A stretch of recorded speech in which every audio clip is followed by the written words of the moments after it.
سلامونه او نیکی هیلې هیلهمند یم چې جوړ او روغ باست. نن ورځ غواړم تاسو ته پر یو بله مهمه موضوع باندې له تاسو سره داسې لنډ بحث ولرم. د نن ورځې موضوع د چارج کنټرولر. چارج کنټرولر چې یو مهم رول لري په سولر سیستم کې، لکه څنګه چې موږ تاسو کله سولر سیستم چې پاله کوو، د سولر سیستم خپله له خورا زیاتو وسیلو څخه تشکیل شوی دی دا سیستم، چې په هغې کې خورا زیات وسیلې دي، لکه شمسي تختې دي، وایرونه دي، سرکټ بریکرونه دي، چارج کنټرولر ده، بیټرۍ دي او دغسې نور. نو دا په مجموع کې یو سیستم رامنځته کوي. نو په دغه سیستم کې د چارج کنټرولر رول تاسو ته درښایم چې ستاسو دپاره د چارج کنټرولر څومره مهم ده چې باید تاسو یې په سولر سیستم کې ولرئ. چارج کنټرولر موږ تاسو د بیټریو چارجولو لپاره استفاده کوو. په مخکینیو وختونو کې کله چې د سولر سیستم فعال شو، په هغه ځایونو کې چې هلته هغې غوښتل چې د برق انرژي د شپې د خوا څخه یا مثلا د شپې لپاره ذخیره کړي، نو دوی بیټرۍ ته ضرورت درلوده. نو کله د بیټریو استعمال په لومړي ځل په سولر شمسي تختو کې یا په سولر سیستم کې د خورا له ستونزو سره خلک مخ کړي ول، یا خلک خورا له ستونزو سره مخ ول بیټرۍ د استعمال. چې کله دوی بیټرۍ استعمالولې په سولر سیستم کې، د دوی بیټرۍ به ژر خرابېدلې یا به هم د دوی بیټرۍ صحیح ډول باندې نه چارجېدلې، خو دوی له خورا ستونزو سره مخ ول. وروسته بیا د وخت په تېرېدو سره چارج کنټرولر ټکنالوژي رامنځته شوله، چې دا د ولټیج ریګولیټر یا د کرنټ ریګولیټر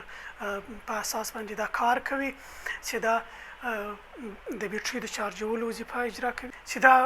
چارج کنټرولر خورا مهم رول لري په سولر سیستم کې، چې د یوازینۍ وظیفه د دې چې د بیټریو چارجول دي، په منظم ډول د بیټریو چارجول دي، او د دې ترڅنګ د بیټریو ساتنه په غاړه لري. چې بیټریو لپاره بیا زه په راتلونکي ویډیو کې تاسو ته د بیټریو ځینې مهم نکات درته وړاندې کوم چې کومې نکتې مهمې دي. نو چارج کنټرولر لاندې کارونه سرته رسوي: د بیټریو چارجول چې تاسو یې وینئ، همدارنګه دا خو موږ تاسو ټول ورباندې پوهېږو چې بیټرۍ چارجوي، خو همدارنګه د دې ترڅنګ چې کوي د بیټریو ساتنه له اور چارجینګ څخه، یعنی له زیاتو کله چې بیټرۍ ډکې شوې له ډکېدلو څخه وروسته د بیټریو څخه د چارج کته کول په اتومات ډول، دا هم چارج کنټرولر وظیفه اجرا کوي. همدارنګه دوهمه وظیفه د اور ډسچارجینګ څخه، یعنی د بیټریو له زیاتو خالي کېدلو څخه هم بیټرۍ ژغوري، چې بیټرۍ په همدغه دوو حالاتو کې خرابېږي. چې که زیات موږ تاسو کله چې بیټرۍ څخه برق اخلو، نو هغه که چیرې موږ تاسو له هغه ټاکلې اندازې څخه دوی تقریبا ځینې بیټرۍ ډیپ ټاپ چارجینګ پوینټ ورته وایي، یا د خالي کېدلو نقطه چې د DOD په نامه یادېږي، چې دغه نقطه زیاتره بیټرۍ 80%، 80% او 50% پورې وي. که چیرې تر 50% زیاته موږ له بیټرۍ څخه انرژي واخلو، نو بیټرۍ خرابېږي، بیټریو وخت کمیږي، یعنی بیټرۍ مو په کم وخت کې خرابېږي. همدارنګه که موږ بیټرۍ په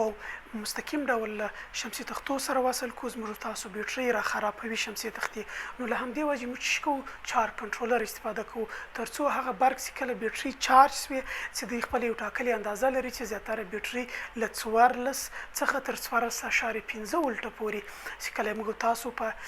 دغه باندې وګورو ولټمیټر باندې، نو هغه موږ ته هغه اندازه راښیي، چې تر هغې اندازې باید موږ تاسو چې کړو زیات چارج نه کړو، چې بیا موږ تاسو بیټرۍ خرابوي. نو چارج کنټرولر په اتومات ډول باندې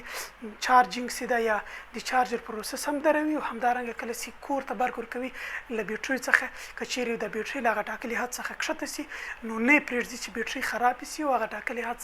څخه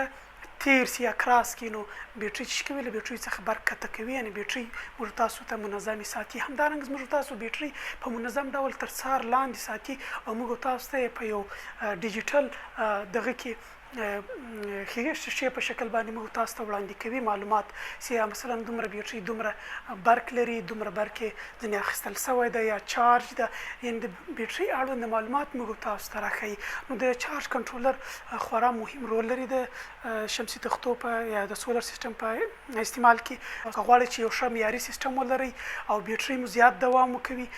نو او دغه سیستم د سولر مو تاسو زیات دوام وکړي نو چارج کنټرولر استعمال کړئ چارج کنټرولر د امپیر په اساس باندې انتخابیږي چې دا دوه مهم ډول لري چې ام پی پی ټي ده او بل یې پی ډبلیو ام په نامه باندې راځي چې دا د دوه میکانیزم دي په دې میکانیزم باندې کار کوي نو تاسو کولی شئ چې په خپل سیستم کې له چارج کنټرولر څخه ګټه واخلئ تر څو ستاسو بیټري وژغورول شي او تر څو ستاسو د سولر سیستم دوام پیدا کړي او د زیات وخت لپاره تاسو ته برق درکړي نو دا د چارج کنټرولر په اړه باندې لاندې معلومات زموږ د یوټیوب چینل در سره سبسکرایب کړئ او د دې ترڅنګ زموږ د فیسبوک پیج در سره لایک کړئ او شیر کړئ دا ویډیو تر څو دغه معلومات زیاتو خلکو ته ورسیږي چې په راتلونکي کې موږ تاسو ته د بیټریو په اړه باندې هم معلومات وړاندې کوو چې کوم ډول بیټري ستاسو لپاره